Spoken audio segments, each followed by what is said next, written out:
don't know why I get nervous, but anyway. Hi, I'm Janelle, and you're listening to The Moment It Clicked. Join me as I dive into the minds of fellow multilinguals to uncover the myth of the click. Is it real? Do others experience it too? Let's find out. Today I'm here with Ana. She's a Spanish teacher, and she lives in 3 languages. Which languages we'll find out soon. Her business is called Hablar. You can find her at www.hablar. I will post this in the description for you to find her. So, I am very excited to find out what it feels like to live in 3 languages. So, let's get started. Welcome, Ana. Hi, Janelle. Thank you so much for having me in your podcast. I'm very excited to have you with us. Oh, me too. You've talked about this idea of living in 3 different languages, and it must be quite a whirlwind, quite an experience. So, but before we get into the detail of that, I wanted to sort of start at the very beginning and find out for you whether you think it's possible to, I don't know, feel like yourself in 2 or more languages. Yeah, I think it is possible. Um, it's, but I understand it doesn't feel possible at first, but it is. Uh, by adapting the language a little bit to yourself, it was a struggle for me at first. I didn't feel like myself. And there was a moment when it clicked. And and I was like, yeah, I need to kind of relax because I was trying to sound like these imaginary people, personas that I thought I should sound like. And then I dropped that idea and What personas were you trying to find? Like, I don't know. Well, what languages are they that you speak? Let's start there because I didn't actually ask you. Sorry. yeah, my native language is Spanish. And then I learned English and then Dutch because I moved to, well, first I moved to the UK and then I moved to Belgium. That's where I lived for 7 years.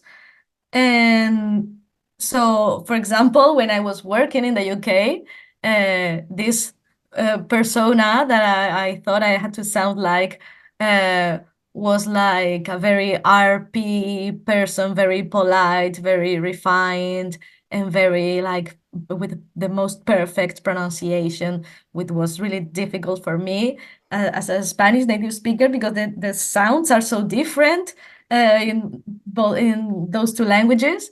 And so I was like, when I was going to work, was like Queen Elizabeth mode, uh, Queen of England mode, and it was exhausting. Could you give us like a taste of what that sounded like? Uh, oh, I don't remember. That's like from another life. But yeah, with the students, I don't know. I tried to, like it's too out of myself. But, but, I don't remember anymore even. Yeah, no, I was kind of more careful with pronunciation, and then like my brain was too focused on that, and then in the meantime, the students were like throwing chairs in the air, and with that, she was more like because I didn't have any like reference of how it should be. I just wanted to sound like, for example, my mother-in-law back then, but I wanted to kind of sound like her. So I was always like listening, paying a lot of attention, and yeah, almost copying things that only sounded like her, which is absurd. Um, and it was too exhausting to be like, oh, I need them to know that I'm not lazy. It feels not only exhausting, and distracting from what matters, which is like maybe doing your work or maybe connecting with the people you're talking to. So no, and also it didn't feel like myself. Um, but yeah, that's how it felt in the beginning. Okay, so you think it's possible to feel like yourself, but you've got to sort of let go of the like these personas in your case, I find it really, really funny. Like what a great image. And in that case, like I remember also like mimicking people that I would hear with some typical Argentinian expressions, which I didn't feel comfortable using at first. Things like they say the diez or something, or I think de una you use in Spain as well, but like the diez or when they agree with something, and I'd listen to it and I'd be like, like whispering it to myself, waiting for the moment that I would be able to then use it, like, and feel like I wasn't, like, it was me who wanted to say that, and not just like copying it from the culture, like to feel like I was being myself while using it. So it took some time to Yeah. hear it being used and then actually use it in a way that was like coming from me. And now when I'm speaking English, I'm like, oh, I missed like the yes, or I can't use it. In the translation doesn't work. But yeah, Yeah. that kind of like listening to your mother-in-law at the time and saying like, okay. And then other people have copied me as well. And sometimes my students pick up my expressions and I think, okay, but this is me. This isn't necessarily a generic English. Or when I say something like, it's so cute, I say like, oh wow, look at the cat, it's so cute. And the way that I say it, like my ex-partner used to pick it up and he'd be like, so cute. And I was like, I don't know if that's particularly Yeah, I have to warn people too like that because I had a roommate many years ago. He was German, and yeah, he was learning Spanish there, living with me and the other roommates. And he picked something that nobody says in Spanish, just was a me thing. And he started saying it like, okay, you can say that if you want, but that's not, nobody says that, just me. Now, feel free to use it, but know that it's not a thing. You mentioned briefly that like this moment of the click, and you didn't feel like yourself until you sort of felt this moment where it clicked. And Yeah. so I want to dive into that a little bit more. So you felt the click then, yeah? Yeah, that has to do with what you mentioned before about living in three languages, because yeah, that was me in Belgium. I obviously there in Antwerp, I had to speak Dutch like daily to do anything, any yeah, bureaucratic thing or going shopping or people in the street, all the daily things. But then with my partner, I was speaking English because that's what we started speaking when we met. And then at work, I was teaching Spanish there. So lots of Spanish in the classroom, also Spanish with some colleagues of the same department, but then Dutch with the other colleagues, and then English because in one of the universities where I was working, the it was like a degree for international students only. So there with them, I had to speak English and teach them Spanish. And with the teachers from that degree, I also had to speak English. All the documents, everything was in English, but with the rest of the university in Dutch.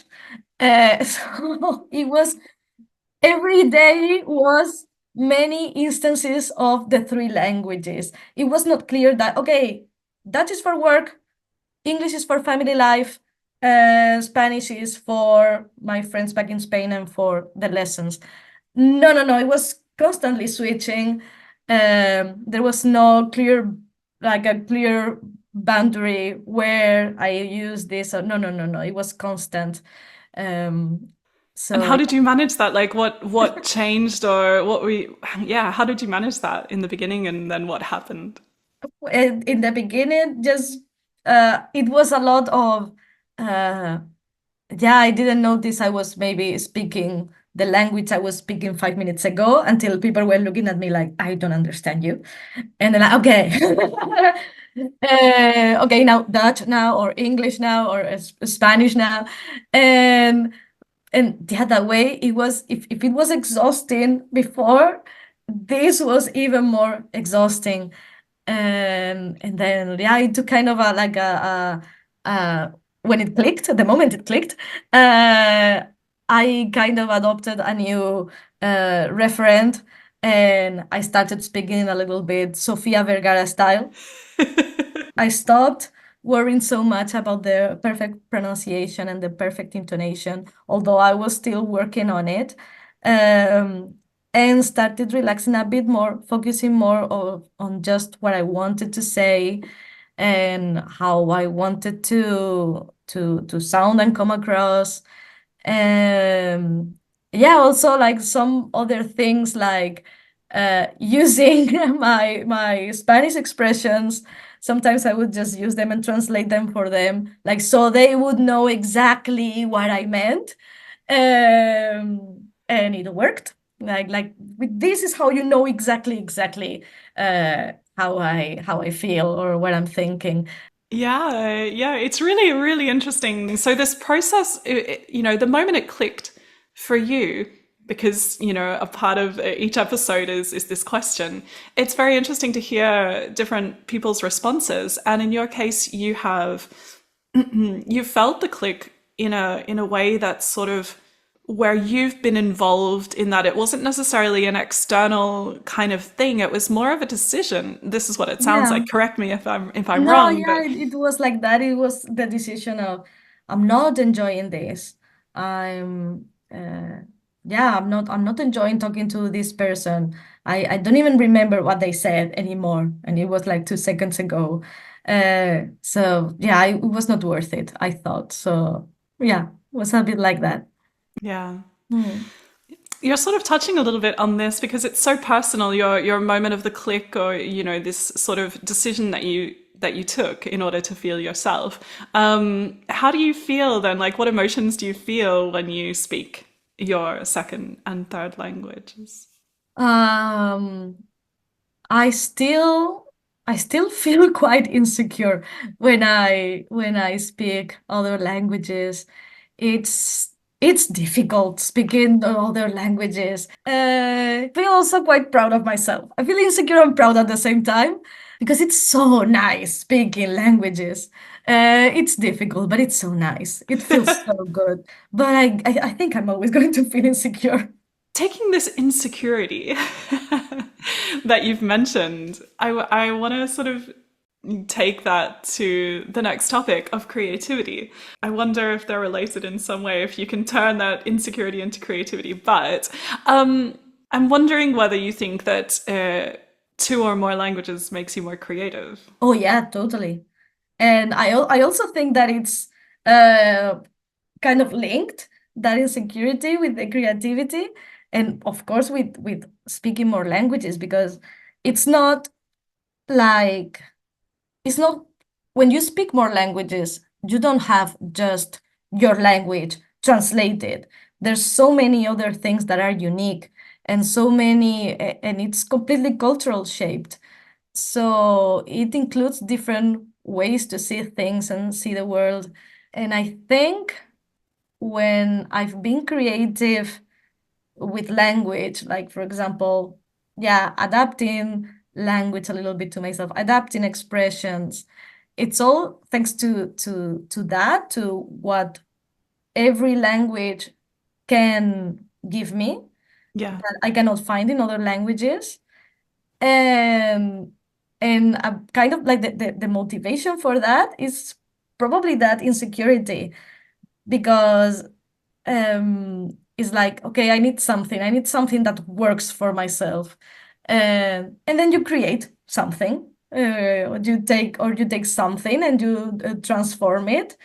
But that's being creative with language. And more languages make you creative, or at least you have a source there that you can use or not to be creative. You have material there, and and yeah, and insecurity can be like an engine to make you creative too.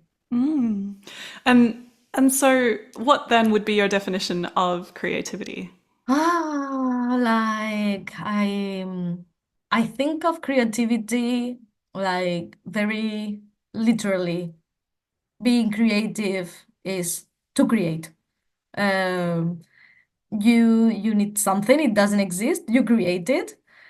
You need something, it doesn't exist, but there's something similar, you transform it, you adapt it to yourself. Um, yeah, something like that. And I think it's not only about languages. You can apply it to everything, or when someone makes a discovery, an invention, or whatever, or a piece of art, it's something Yeah, that you need to see, that you want to create out of nothing or out of something that inspired you. So creativity, literally to create. I love it. Why didn't I think of that earlier? No. No, no. Out of the languages that you speak, which do you find to be more creative? Yeah, it's easier to be creative in Spanish. Um, but I need the three of them now. There are things I cannot find in Spanish that I can in Dutch. And now that I know how to use those phrases or those expressions, nah, I cannot live without them. They're useful to me.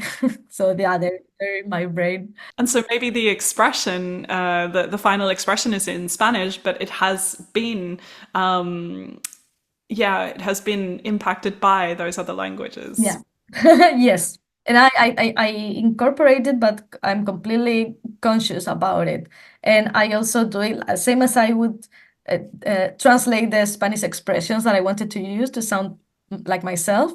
Now I also need to translate these Dutch expressions to sound like myself, like the new myself. And I need to translate it to my Spanish friends and family and say, yeah, they say this that we don't have, and it means this. So this. Have you ever had this? Have you ever had this situation occur where you sort of like create this strange new language between the three languages that Oh you yeah, of course. It's called Nether Spanglish. another Spanglish? Nether Spanglish is Netherlands, it's Dutch, is English, and it's and Spanish. And with close friends, I used to use that all the time. I took these words from Spanish. I took this from Dutch. The yeah, something very common was to say a Dutch word, but with the Spanish ending for like to make something small, like ito, ita, something like that, and then it sounded more like what I wanted to Yeah. say. Or, or start with the question words in Spanish, like que, and then say the word in Dutch. I had friends coming to visit here in Spain from Belgium, and we were coming back from the beach, and they were like, "Ah, what are we doing now? Are we going home?" And then I said, "Un birche first." So I said like one in Spanish, biertje, like a beer, like little beer in Dutch, and then first in English. And it was completely natural. Yeah. It was like my native language. And there it is, like Yeah. this amazing creative act, expression of creativity right there. Nether Spanglish, yeah, it's masterwork of mine, yeah. Thank you. I loved the stories. Because not speaking Dutch, for example, I wonder, like, wow, like, how would that sound? So, very, I like that. There's something about those endings, those diminutive endings Yeah.